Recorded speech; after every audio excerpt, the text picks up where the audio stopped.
I ended up making about $1,000 in a span of 2 weeks, and I actually used that to buy my first car, which was a 1987 Honda Civic hatchback. I bought that for $100 and had to stick like 500 into it. There are a lot of people that get into flipping, they quit their job, and it works out for a little bit, but there's a slow period in sales, and it ruins them, right? They go into debt, or they end up owing more money than they're making. So it can be very tricky to navigate running a flipping business successfully, especially if it's going to be full-time. Exactly what we're trying to do is make it more community feel, not just like, here's some videos, here's a live Zoom, and then you're on your own. I think what people really need, as far as no matter what they're doing, real estate, reselling, it doesn't matter. People need like a community. What we do is like, we'll buy a list of leads, say like we'll go like an app like PropStream, and we'll pull a list in, say, Phoenix, Arizona.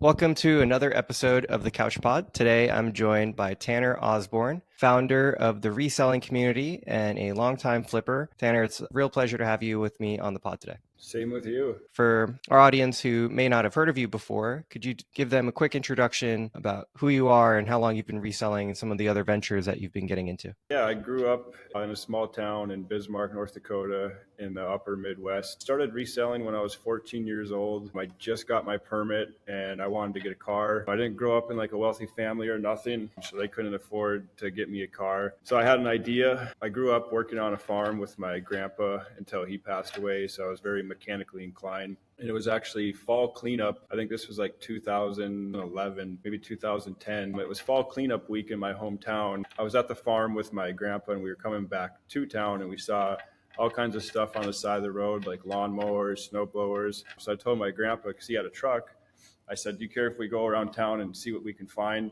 Ended up picking up like 15 or 20 snow blowers and lawnmowers. Ended up getting like 10 to 15 of them running. I don't think Facebook Marketplace was too huge back then, but we had a local website called BizMan Online. So I got like 10 the lawnmowers and snow blowers running, listed them and sold each one for about $100 each. I ended up making about $1,000 in a span of 2 weeks, and I actually used that to buy my first car, which was a 1987 Honda Civic hatchback. I bought that for $100 and had to stick like 500 into it. I only drove it for like a month, and then I ended up selling that. I ended up making about $1,000 on that flip on that car. And then I went on between high school and into my early 20s, started flipping Subarus. That's what I focused on as far as flipping cars here in North Dakota, because everybody loves all-wheel drive. Started flipping Subarus, flipped over 100 of those throughout, like I said, high school and into my early 20s. And then after high school, I had a kid right out of high school, so I went right into the workforce. Kind of got stuck into the 9-to-5 trap for a little bit there. And then it was always my goal and dream to become a pilot. I ended up doing that. And then fast forward, this is just the short version of all this. There's a lot of stuff that happened in between, but 2020, COVID happened, and then they laid off all the pilots. I was actually scheduled to start my training for SkyWest Airlines. I already had all my hours and certifications and ratings and everything. They ended up laying off all the pilots, so my training was canceled. And then that's when I moved in 2020 to Phoenix, Arizona with my wife. And then at first we started flipping books, used books on Amazon, and then scaled that up. And then same thing, kind of got shot in the foot again. Amazon, as far as resellers on their platforms, they put what's called restock limits on the account. So we had all these suppliers, all these vendors that we were getting books from, and then our restock limits went from unlimited, and we already had like 10,000 books in our inventory, and then our limit on what we could send in was like 5,000. So we had to wait to get down to that 5,000 before we could even send any in. So that kind of put a whole kibosh to that, and then that's when we started to get into couch flipping, and it started that and then scaled that up. Do you dream of being the undisputed top couch flipper in your market? Hard work alone won't get you there. The secret? Working smarter, not just harder. Enter Ivy Flip. You're listening to our podcast to get the cutting edge when it comes to tactics for running your flipping business. So why not also have the cutting edge when it comes to technology for your couch flipping empire? Ivy Flip has the best sourcing app for couch flippers in the world. With Ivy Flip, you won't have anxiety about missing a couch deal. We will work 24 hours a day to notify you as soon as the deals you're after are posted, meaning you'll get there before your competition and with a fraction of the effort. And right now, we are offering a 1-week free trial to new users. Try it out before it's too late. Just search Ivy Flip in the iOS App Store or the Google Play Store now, or click the link in bio. Amazing. So literally throughout your life, you've flipped almost anything and everything. 'Cause I've seen like you do a couple boats and other things on your page recently. So anything that you think there's value in, you'll get your hands on and try to make money on it. For sure, yeah. So we live in Phoenix now, and then in the summers, because it's so hot down there, we come back to North Dakota. So my son can grow up and still see his cousins, and we can be around family for a little bit. So while I'm in my hometown this summer, I made it a goal doing a challenge, documenting everything on TikTok. My goal to make 75,000 while I'm here this summer, just flipping things. And I decided to try something different. Started focusing on pontoons. So far, I've flipped, I think, 4 of them and made 4,000 on each one. I also flipped a Subaru and then some jet skis and some other things. But the main things I focused on this summer was pontoons. And then I got a camper that we're working on as well. I'm just having fun with it. That's cool. And it definitely helps to be mechanically inclined, being able to restore and work on the different things that you purchased. Yeah, for sure. And I love doing it. It's kind of more like therapeutic for me just to sit there and work on stuff, listen to music or podcast. Anyone in our audience that's interested in getting into car flipping or boat flipping, trailer flipping, what have you, it definitely helps to have a certain level of knowledge. We're able to repair and restore these items. I think you have had that experience since you were very young, but how would someone go about learning how to do these things? So obviously, there's all kinds of stuff to flip, but as far as, mechanical stuff, it's obviously going to depend on what your skill set is, but doing your market research. So like I said, in the Midwest here, the season's slowing down as far as like flipping pontoons. So as far as like if you're in the Midwest and say you wanted to flip pontoons, right now might be a good time to go source and get projects and then get them ready for when spring comes. But doing your market research, definitely figuring out what you want to sell, figure out where you're going to get your supply, what you need to buy things for, figure out what things are selling for in like good condition. Understood. So you've been documenting your journey on TikTok, creating content. I've been following along with a lot of that content. What motivated you to start sharing flips that you're working on, the little hustles that you've been establishing along the way? I mean, I've always loved teaching and showing people what I'm doing as I learn and evolve and grow. I've always loved to share what I'm doing with other people. And I've always wanted to grow my personal brand. It's just taken me a while to kind of shuffle or make everything that I'm doing kind of come into full circle as far as making content and all that and growing my brand. Cool. And how big is the community today? So I originally had a free Facebook community and we grew that to like 500 people. And Facebook actually ended up shutting it down, and I just kind of took a pause on doing anything. And I just launched a new community on School, which I think is a way better platform. I did that. I think we got like 100 members in there as of right now. That's great. And what sort of tips and knowledge are you sharing on the School? What can people expect if they were to join? For sure. So it's always going to be evolving. As of right now, I'm not going to build out like a whole bunch of modules and all of that stuff as of right now. What we're planning on doing is we want to do a challenge like every month, show people, new people and people that even, have resold before and want to learn more. So we're planning on doing like a 3-day challenge starting in September, show people just go more into the weeds on everything, how to do their market research, figure out what do you want to sell? What resources do you have? If you're not mechanically inclined, what else can you sell? Couches, furniture. Obviously, you can really resell anything, phones. So doing your market research and then show people how to build a pipeline so you always have deals coming in. I think with your software too, it's a really good thing to have to help, as far as deal flow always coming in and not have to sit and spend all that time scouring Facebook Marketplace and all that. And then, how to negotiate what you need to buy things for, and then how to get things sold on the back end and make sure that you're actually profitable too. Because that's the biggest thing I see with resellers is a lot of them, just because somebody's doing what you're doing or what you want to do doesn't mean that they're getting results or that they're actually profitable. Right. There are a lot of people that get into flipping, they quit their job and it works out for a little bit, but there's a slow period in sales and it ruins them, right? They go into debt or they end up owing more money than they're making. So it can be very tricky to navigate running a flipping business successfully, especially if it's going to be full time. I've seen this a lot with couch flippers. I think if it's just going to be a side hustle for you, that can be a really good place to be, right? You have your full-time income, it's secure, it's stable and reliable, and then you flip on the side. That's your 5 to 9, if you will. But there's definitely challenges for people that are trying to liberate themselves from their 9 to 5, do it full time, but they don't have like a good plan. And it sounds like if they were to join your community, it's going to help give them that structure and a little bit more know-how to pursue this as a full-time thing.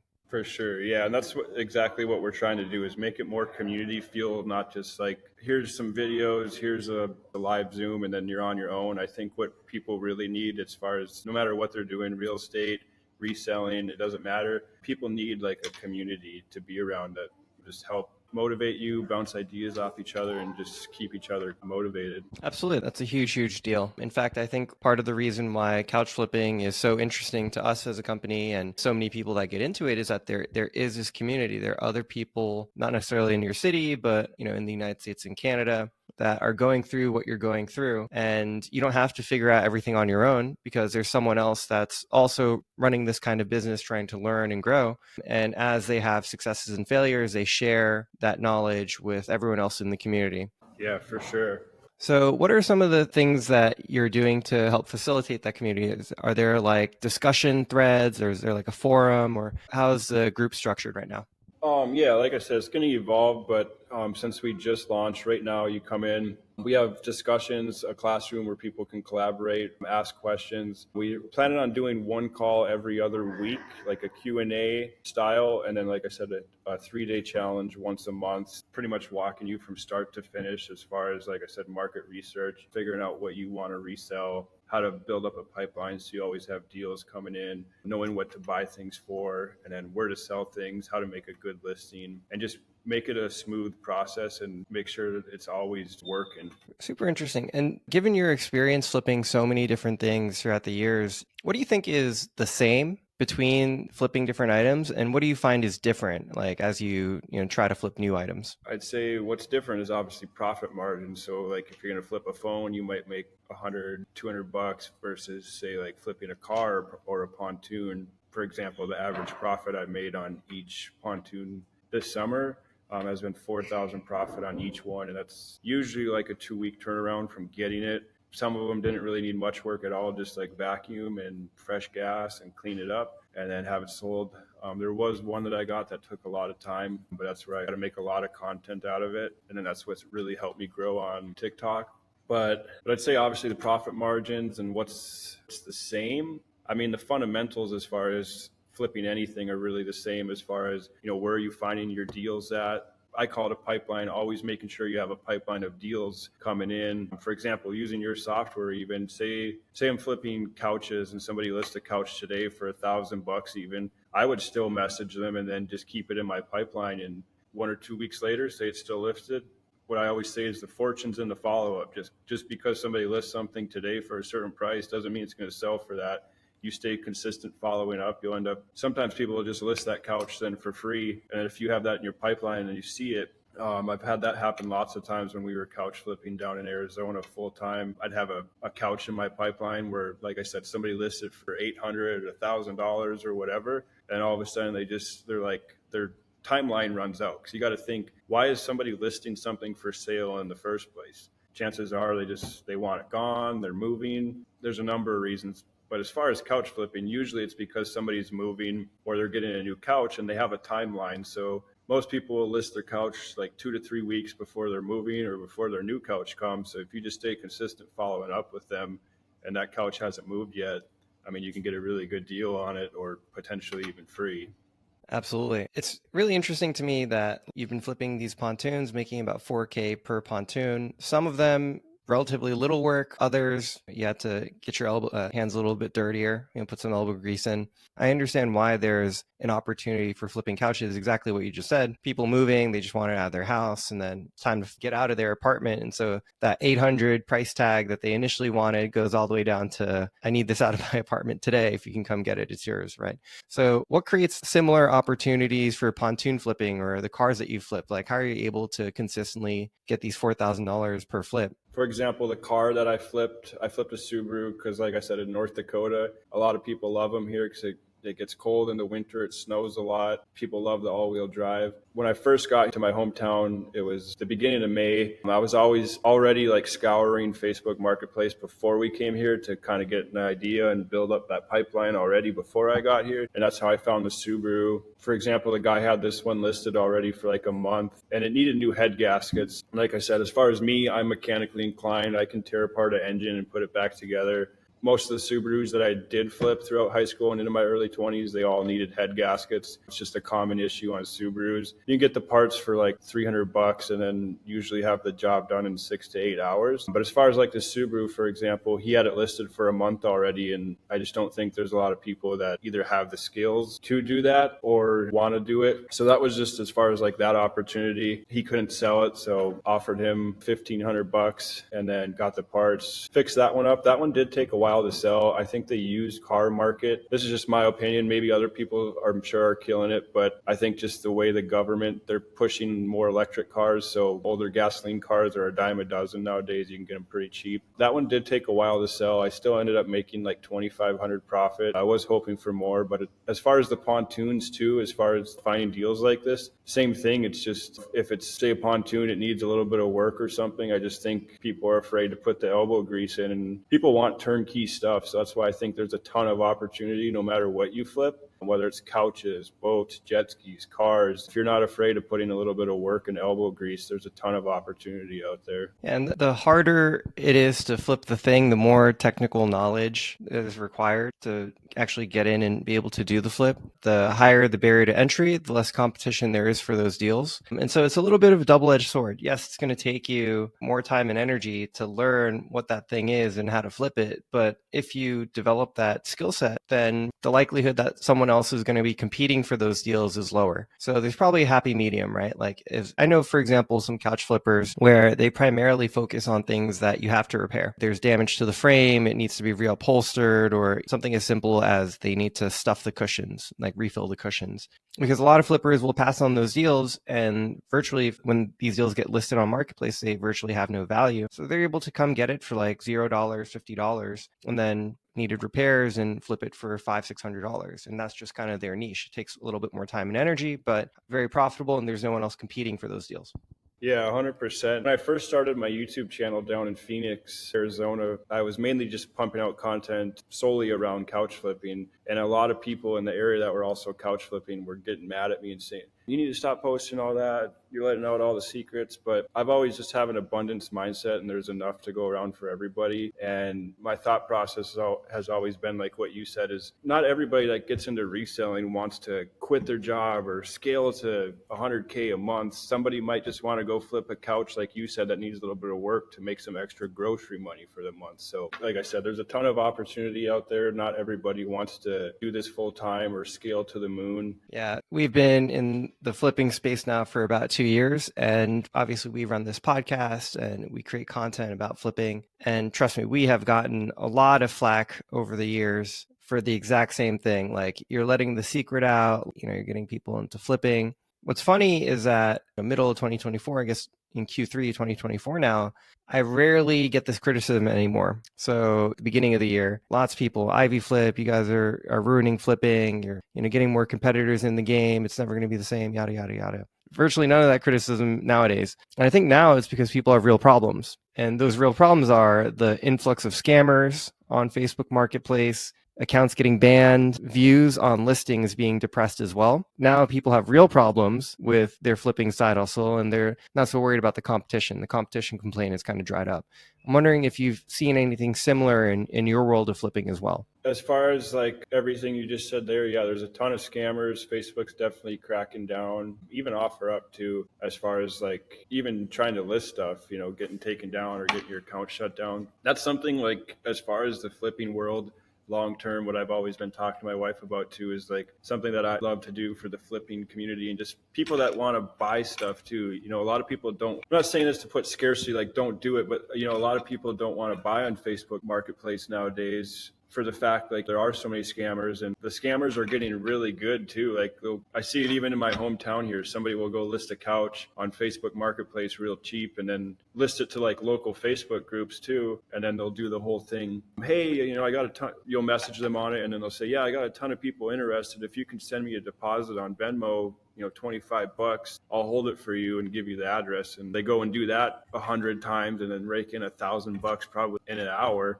And then, it just ruins it for everybody. But something that I really want to do long term, and I've always thought it would be cool. And if it happens, it happens. But build like a platform that's strictly just for selling used items and stuff. That's not like Facebook Marketplace. Unless Facebook can fix whatever's going on there, that'd be awesome. But I think it'd really help both sides, like buyers and sellers, and make it so like people have to be verified on the platform in order to even use it. One thing that we have seen is with the decline of Facebook as an effective platform for local buying and selling, OfferUp has been on the incline. In fact, I just had another flipper out in Phoenix on the podcast. His name is Tyler Hoyle. He's doing like 15 truckloads a month. And 50% of his business is happening on OfferUp nowadays. I had another flipper who was on the podcast a couple episodes ago who's been flipping for 10 plus years. And he started out on Craigslist. And then when Craigslist didn't evolve to meet the demands of the market, that's really when Facebook had its opportunity and time to shine. And maybe something similar is happening in the current era. If Facebook doesn't figure out how to make the platform effective and safe for flipping again, effective and safe for buying and selling locally, again, a contender like OfferUp is going to take their spot. One thing that OfferUp has done that's really interesting is they've also introduced a OfferUp for business account. So if you're a registered LLC, you have a brick and mortar, you have a physical address, you can go register for an OfferUp business account. It might cost you a couple $100, but it lets you post up to 300 items a month and also promote many items simultaneously. I've heard of people being able to promote 75 items simultaneously, which is a huge step up from being able to promote just like one item at a time. Yeah, I agree. That's what I was going to go into next is we're actually helping a guy scale up Albuquerque, New Mexico. He originally, when he first came to us, he was doing more like a thrift business, just having people drop anything and everything off.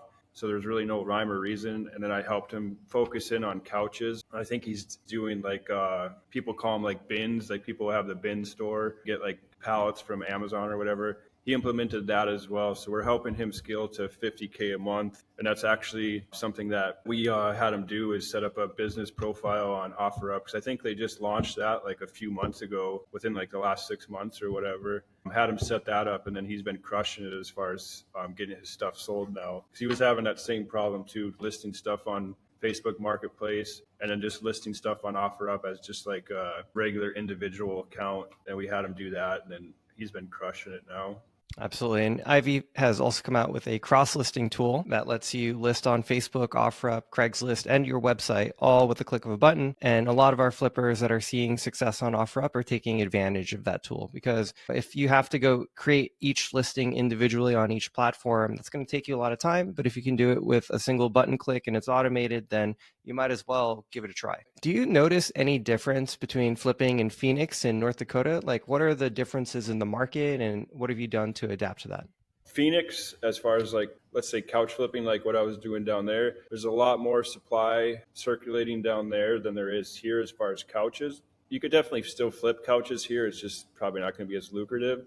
So that's why I decided, because I'm only here for like 4 months in the summer, and that's why I just decided to focus on, so everybody needs a pontoon summer around here. So just decided to focus on those. Like I said, it's furniture flipping. I know a few people that do flip like dressers and nightstands. Every once in a while, like I said, a couch around here, they're crushing it. As far as this market, I know a few people doing like 10 to 15, sometimes 20K a month, just focusing solely on dressers and nightstands and couches around here, just doing it out of their garage even. I think in this market, you can sell things for a lot higher in a smaller market, tunes instead, because everybody around here, there's nothing to do in the summer, so everybody loves going to the lake or on the river on the weekends. Versus Phoenix, you kind of figure out your pricing is pretty average. But yeah, I'd say the biggest thing is you just really have to know your market and know what people want. Yeah, it makes sense. I mean, the pontoon thing in the summer makes total sense, right? People are cooped up all winter. There's some nice bodies of water out where you're at, and they're going to want to, have something to take out on the water. It was probably a little bit more fast paced, more demand for pontoons at the beginning of the summer. Do you think it's cooling off a little bit now? I still have 2 pontoons because I just bought a whole bunch at the beginning of the summer, and then I had them parked in a field where I store stuff and then bringing them to my house here, working on one at a time. And I've already flipped 4. I still have 2 left. This one that I just finished, I've been marketing it for like a week and a half now. It's been a little slower. I always list things, start really high and work my way down because you can't do the opposite, start low and then go high. Yeah, I think, coming to the end of the season here, People probably stop going out on pontoons and on the water in general around like mid-September. So it's just going to have to be a pricing thing to get rid of these before the snow flies, but I'll still make a good profit on both of them. Then we have a camper as well, but we shouldn't have a problem selling that. I do real estate as well. I wholesale. And just what I've been seeing in the real estate market in general, it's a tougher time out there. There's a lot of people that are resorting to mobile life, living in a camper, or living in RV parks. So I don't think we'll have a problem getting that sold. We should have that finished this week, and then we're planning on selling that or getting it listed. I think we should make at least like 5 to 6K profit on the camper.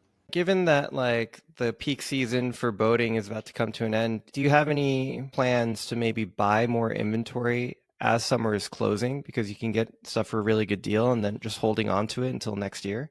Yeah, I was thinking about it. I don't know, because next year we want to go travel like around Europe and stuff. Maybe just come to our hometown here for like maybe a few weeks, maybe a month. So I don't know if we are or if I'll do that this summer, but I was thinking about it. If I was going to stick around like a market like this, that's definitely what I would do, is buy as much as I can throughout the winter and start working on them. And then when spring comes, if you have 20, 30 pontoons, campers or whatever ready to go, I'd say around like April, May, June, you could probably make 100, 200K. It's going to take some time to get all your supply, get it ready, but get it closer to next spring. I think you can make 6 figures in a couple months once you get everything sold. Absolutely. Yeah. Just understanding like the seasonal cycle for something like boats and being in place and prepared to take advantage of that next season seems like it could be a huge come up for people that have that strategy in mind. Earlier in the season, most of the pontoons that I flipped when we first got here were just really quick. Like I said, maybe needed a battery or cleanup or whatever. And we'd list it and usually have it sold within like 1 to 3 days. Now that we listed this other one, we're in the middle of August. Still getting messages, but I think just playing around with their pricing because nobody really wants to go drop like 10K on a tune that they're only going to be able to use for a month and then have it sit for 6, 7 months. Earlier, you're saying that you feel like the used car market has really been depressed. And this is something similar that I've been hearing from a lot of other flippers, especially in the used car world. I think what happened is during the pandemic, used car prices obviously went way up. For example, I had a 2013 Honda Accord XL that I purchased for, I think, $14,000. I put 50,000 miles on it. And then towards the end of the pandemic, I was able to sell it for $18,000. So it appreciated $4,000 in value, even though I put on 50K miles on it. And it's just because the supply chains were disrupted. So if you ordered a new car, it might take you 6, 7, 8 months to get that car. Obviously, there's more money in circulation, printing money and handing it out to people. If the market goes up and then eventually there's a correction relative to what it used to be,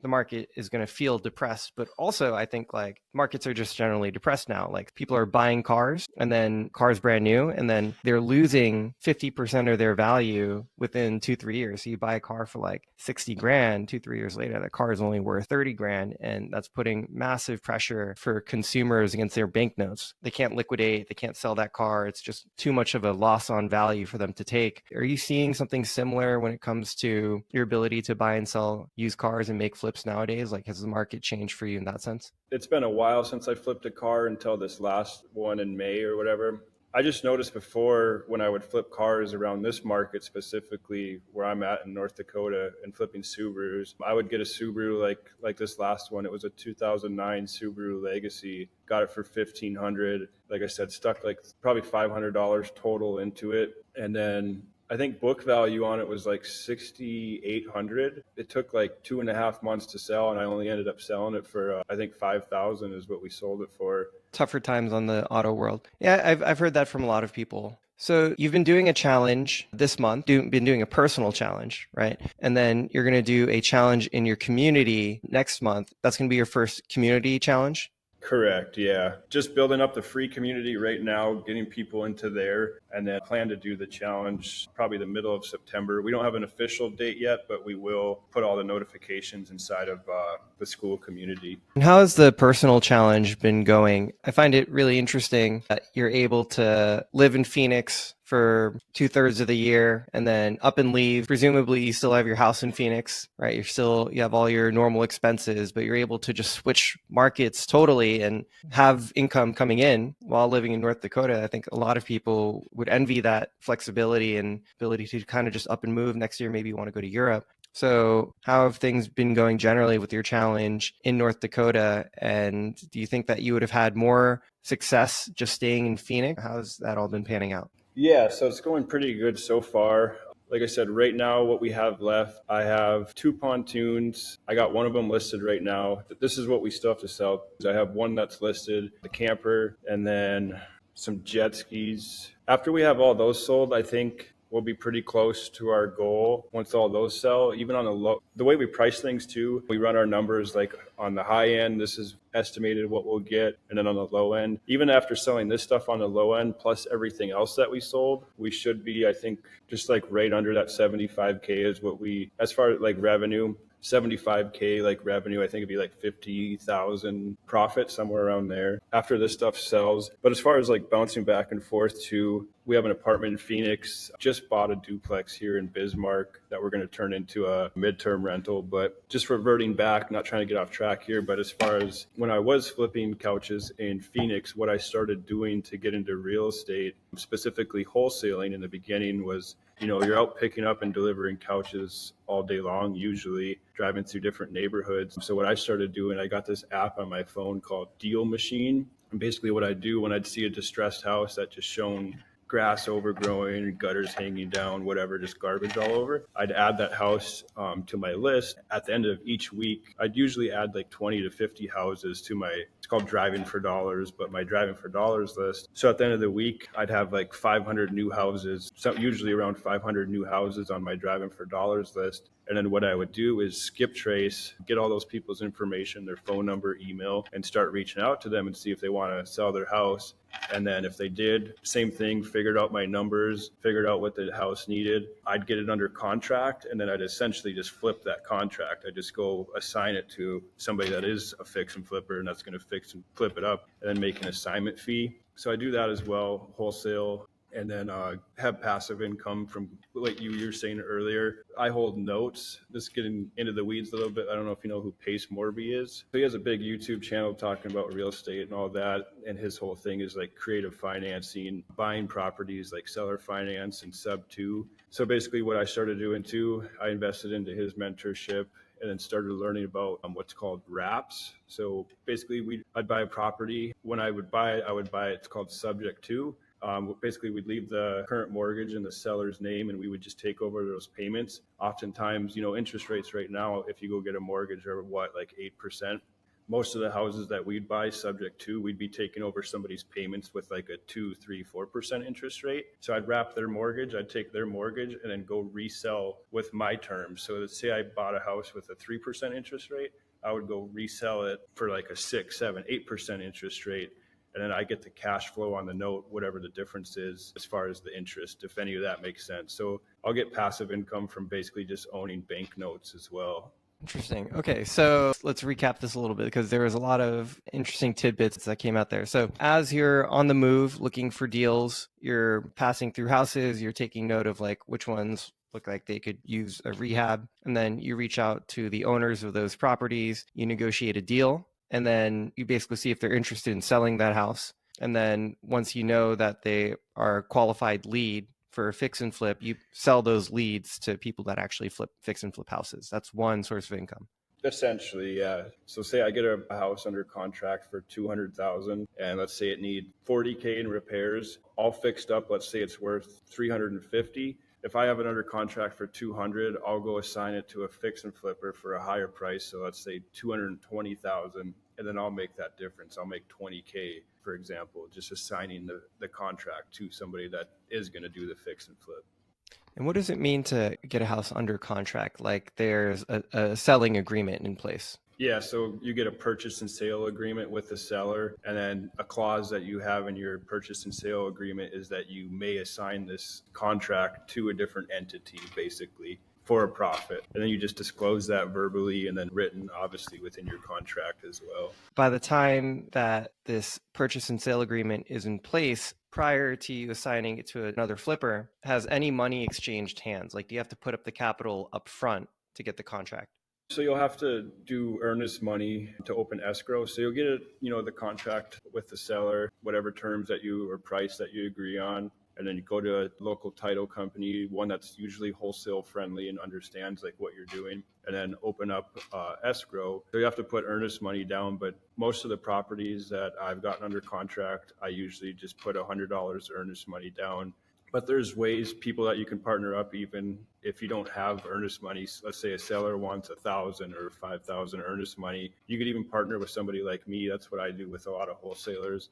I'll fund their earnest money just to help them out. And then like if they need like 1,000 or $5,000, because that earnest money, it's usually like 2, 3, 4 weeks is as long as they're going to need it. And then, say they're going to make 20,000 in return, and I'm going to give them the 5K earnest money. I just say, here, I'll fund your EMD and give me my 5K and 1,000 back on top, something like that. Understood. So, okay, that's one way to double the effectiveness of your time. You're in these neighborhoods, you're scouting out, looking for flips. Simultaneously, you're on the lookout, seeing if there's any, house flipping opportunities, but you're not actually getting involved in the flip typically. You're just kind of passing on those deals to people who actually do that as their full-time thing. Yeah, no, I haven't fixed and flipped my house myself. I usually wholesale and then starting to buy and hold properties as well. And like I said, sometimes I'll do a wrap. That's kind of getting into the weeds, but like I don't own the house. I just own a note, basically, that the debt towards the house. Let's talk about how that works, because I think if you're interested in flipping a couch or a car, this is probably a gateway into bigger flips such as houses. And I think our audience is always interested in like, how can I make some money creatively? The second thing that you described is basically owning a mortgage or a bank note. How are you buying that debt? Like, are you buying it directly from the bank? Nope. So basically what we do is like we'll buy a list of leads, say like we'll go like an app like PropStream, and we'll pull a list in, say, Phoenix, Arizona, properties that have no equity or like expired listings. Basically people that they couldn't sell their property on market for a various reason. Let's say if they have no equity or even low equity, a lot of times if they go listed on market, they're going to have to come out of pocket even after paying realtor fees, closing costs, all that. What we'll do, reach out to these people and then, figure out, hey, why didn't it sell? It's usually a number of reasons, similar to like what I just said there. We'll offer a creative solution and say, hey, what if we buy your property? We'll give you your price if you give us terms. Terms meaning like we'll figure out what do you currently owe on your mortgage and all of that. What's your interest rate? Figure out the PITI, what the current monthly is, and make sure there's something that we can do with it. And what we'll offer is just take over their payments on their existing loan. So basically leave that debt in place. And then what we'll do on deals like this, what's called a wrap, is let's say I take over a property that has like I said, most of the properties that we do this with have a really low interest rate, like a 2, 3, 4% interest rate. What we'll do if we don't want to hold that property or we don't want to wholesale it, we'll take it. We're taking over their mortgage. Let's say they owe $300,000. This is just an example, $300,000, and they have a 3% interest rate, and the monthly PITI, principal, interest, taxes, insurance, let's say is like $2,200 a month. What we'll do is go resell that property, owner financing. So we'll market it like owner will finance. So you don't need a bank. We'll go and wrap that property and sell it for, let's say, $350,000, and we'll ask like 10% down, and then say a 6% interest rate. So the mortgage that we took over, let's say with that interest rate, the total monthly, like I said, is $2,200 a month. Now we go wrap it for a higher price than what we bought it for, and with a higher interest rate. So we're basically building in equity that, say we buy it for $300, but we're selling it for $350, and we're adding 3 points onto the interest rate. That's how we'll make money, and then we'll just hold that note for whatever the difference is. And then the higher interest is that money will go to us. So though it gets kind of confusing on the back end, how everything's structured. So there'll be the mortgage that we took over. And when we go to resell, we'll have a separate note that we hold. And then the cool thing about it is there's people that will buy notes. So you had a performing note that you're holding the debt for that $50K plus that higher interest rate. As this note performs and the buyer that buys the property start making payments for like 3 to 6 months, we could actually go sell that note to a note buyer and just get a large lump sum of cash. They want to hold that debt, and the upfront payment is still going to be lower than what they'd be able to collect over the long term, but they're in the business of holding notes. That's really interesting. So you said you're finding these opportunities to buy from people that hold no equity or negative equity on their home. So does that mean that relative to what they owe on the mortgage, that the house is valued at less? An example of negative equity on a car is you own $50K on the car note, but when you try to go resell the car, it's only worth like 40,000. So you have negative equity on the car. Is that similar to what you mean by no equity or negative equity on a home? Some situations, yeah. Let's say somebody bought a house just 2, 3 years ago. Like I said, they probably still have a good interest rate. If somebody's trying to sell a house and they just bought it, let's say last year, each deal is obviously going to be different. But if they're trying to sell it and they just bought it within the last year and still have a mortgage on it, chances are they probably already have a pretty high interest rate. So it's just going to be a tougher deal. But a lot of these properties that we resell on wraps that we bought that have low or no equity, it's usually just people that bought them within the last few years and then they can't get their asking price, for, like I said, for a number of reasons.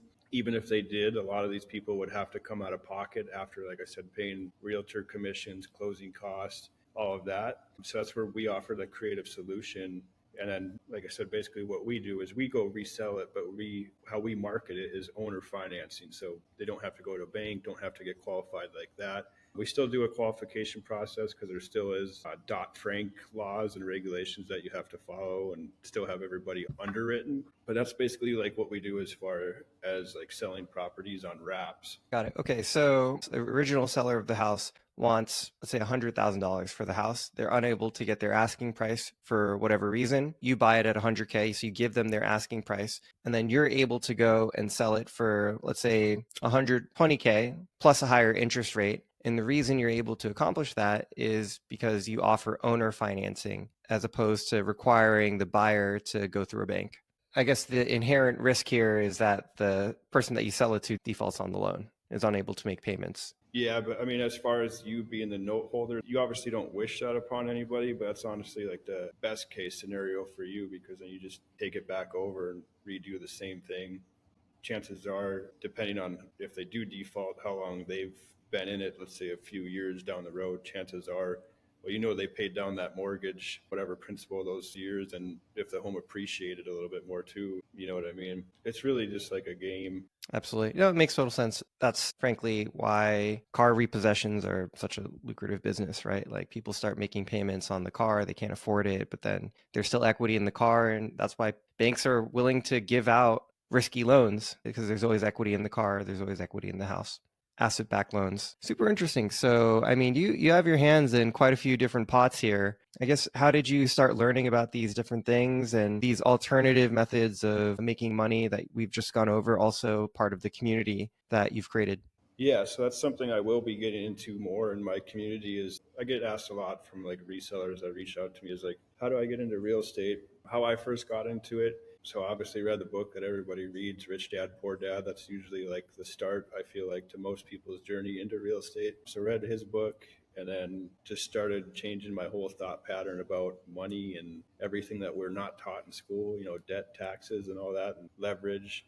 And then I started listening to the Wholesale Hotline podcast and just listening to different people's stories, kind of like what we're doing right now. I thought like, wow, this is something I could see myself doing. And then I just sat down and tried to figure out, like, because I was reselling and flipping couches in Phoenix at the time, I always try to think efficiently. And a lot of people like to say, like, just focus on one thing. And I think that's great advice for the majority of the population. But if you can just figure out how to work efficiently, and that's what I just started doing is it didn't take any time away from what I was already doing. Because like I said, I was already driving through neighborhoods all day long. So the best way that worked for me, and what works for me isn't going to work for everybody else, but you just got to figure out what works for you. But the best thing that worked for me to get into real estate while I was reselling and flipping was driving for dollars, where like I said, I just added ugly houses.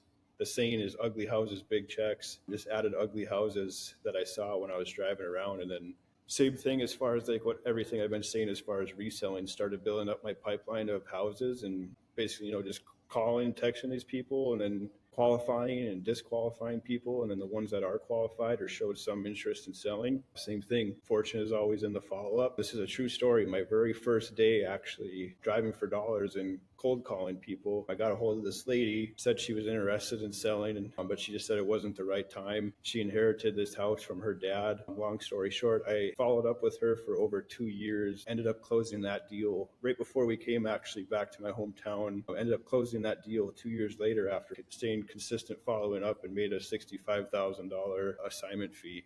That's a huge come up and story about why persistence pays off, especially with big lucrative real estate opportunity like that. Tanner, I think the thing that I've learned while talking with you is that for most people in the United States, they're never going to make a huge nest egg by working for someone else. For certain people that work in industries like tech or engineering, they're lawyers, doctors, etc. You can build really ample wealth just by going to work, saving up, making the right investments. For most other people, you're going to have to figure out how to get better leverage on your time.